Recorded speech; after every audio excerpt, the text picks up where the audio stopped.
നിങ്ങളുടെ favourite shows ഇനി ഒരിക്കലും മിസ്സാവില്ല. ഇപ്പോൾ C5 കാണും നിങ്ങളുടെ ഫേവറേറ്റ് ഷോസ് തികച്ചും സൗജന്യമായി. സത്യമേ, ഞാൻ എന്താ പറയാ? മിണ്ടരുത്, നീ മിണ്ടരുത്.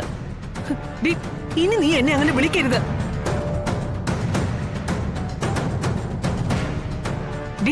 എന്നെ നീ അങ്ങനെ വിളിക്കുമ്പോ എനിക്ക് എന്നോട് തന്നെ വെറുപ്പ് തോന്നുക. ഇങ്ങോട്ട് പാടി.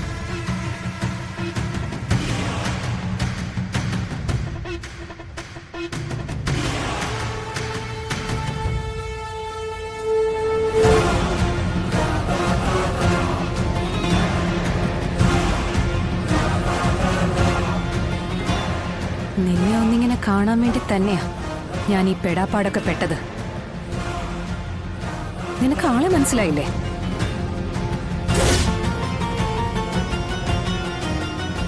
കാർത്തികേ, ഈ ഒരു നിമിഷത്തിന് വേണ്ടിയാ ഞാൻ കാത്തിരുന്നത്. നീ സത്യാമ്മയ്ക്ക് മുന്നിൽ നിരത്തിയ 100 കള്ളങ്ങൾ കൊണ്ടുണ്ടാക്കിയ കൊട്ടാരം ഒരൊറ്റ നേര് കൊണ്ട് ചീട്ട് കൊട്ടാരം പോലെ തകർന്നടിയാൻ പോവുക.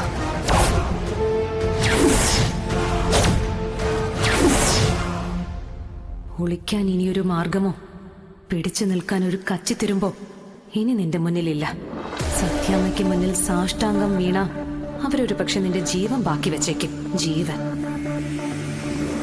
ഇയാൾ ഇവിടെ പറഞ്ഞതെല്ലാം സത്യമാണോ?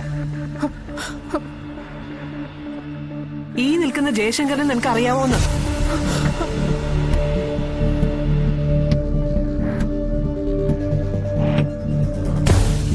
കാർത്തികേ, നിന്നോടാ ചോദിച്ചത് ഇയാളെ നിനക്ക് അറിയാമോന്ന്. പറയടി, അറിയോ ഇല്ലയോ?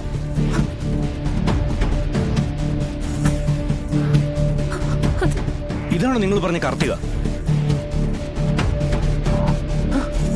ഇത് പക്ഷെ ഞാൻ പറഞ്ഞ കാർത്തിക അല്ല.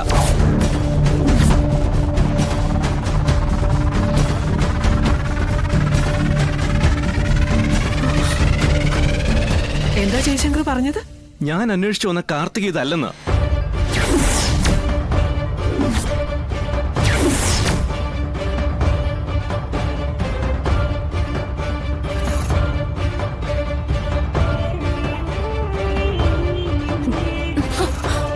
ജയശങ്കർ, ഒന്ന് ശരിക്കും നോക്ക്.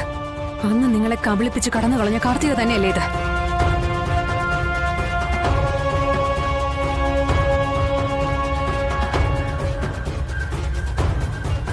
അല്ല,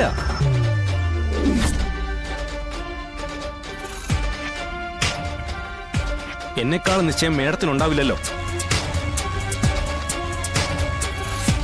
എന്നെ ചതിച്ച കാർത്തികയുടെ ചിത്രം എന്റെ ഉള്ളിൽ മങ്ങാതെ വ്യക്തമായിട്ടുണ്ട്.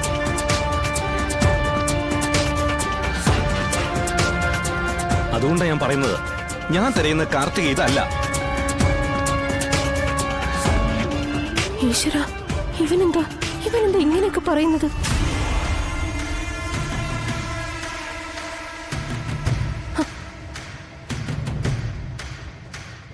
അപ്പൊ കാർത്തിക ഇതല്ല അല്ലേ? അല്ല സത്യമേ.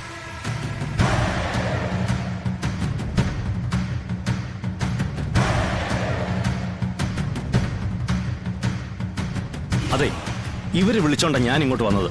ഇങ്ങനൊരു ബുദ്ധിമുട്ട് ഇവിടെ ഉണ്ടായതിൽ എല്ലാവരും എന്നോട് ക്ഷമിക്കണം.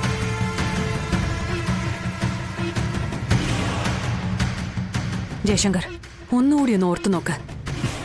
ഞാൻ കല്യാണം കഴിക്കാനിരുന്ന പെൺകുട്ടി എനിക്ക് അറിയാതിരിക്കോ?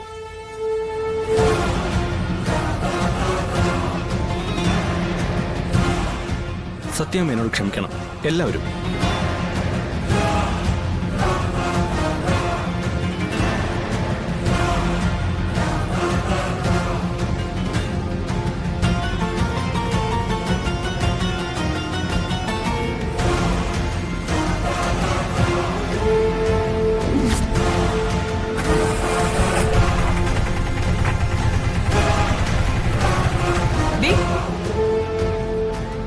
എന്തിനായിരുന്നടി ഇങ്ങനെയൊരു നാടകം?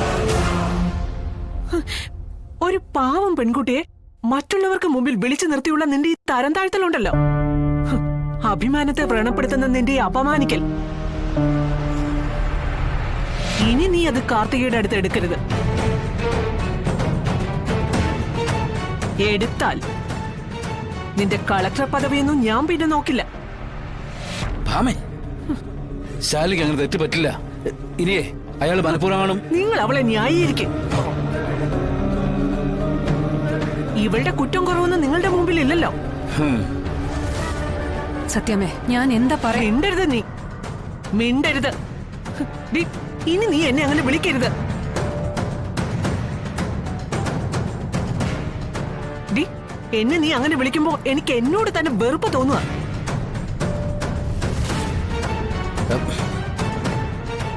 ഇന്ന് നിർത്തിക്കോണം ഇവൾക്കെതിരെയുള്ള നിന്റെ CBI അന്വേഷണം.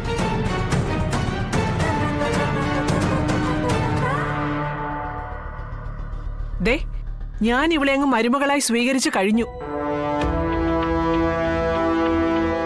ഇനിയേ ഇവൾക്കിനി എന്തു കുറവുണ്ടായാലും അത് ഞാനങ്ങ് സഹിച്ചോളാം.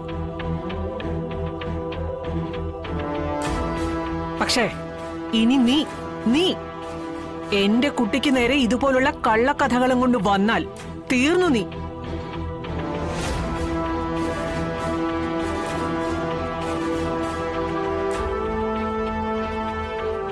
ഇത് നിനക്കുള്ള ഒടുക്കത്തെ താക്കീതാ.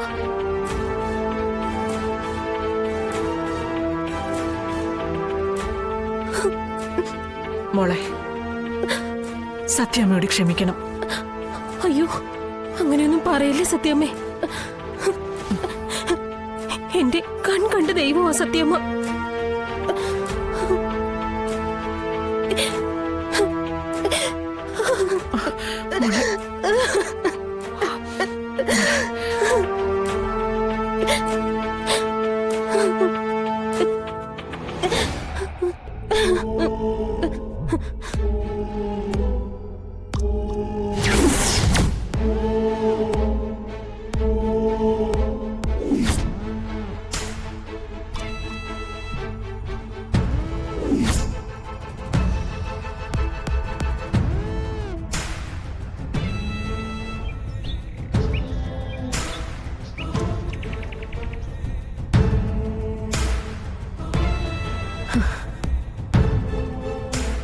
സർവേശ്വരൻ എന്റെ കൂടെയാണെന്ന് ഒരിക്കൽ കൂടി തെളിഞ്ഞു.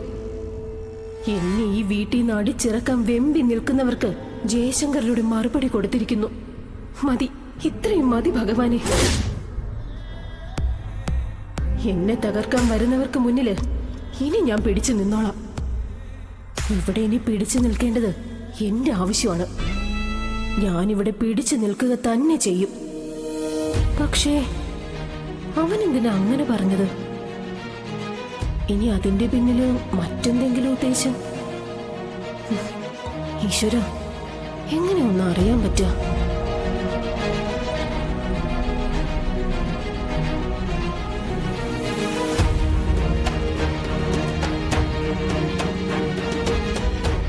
എന്നെ കണ്ടുപിടിക്കാനായി നടന്ന ജയശങ്കർ എന്നെ കൺമുന്നിൽ കണ്ടിട്ടും എന്തുകൊണ്ടാണ് അങ്ങനെ ഒരു നാടകം കളിച്ചത്?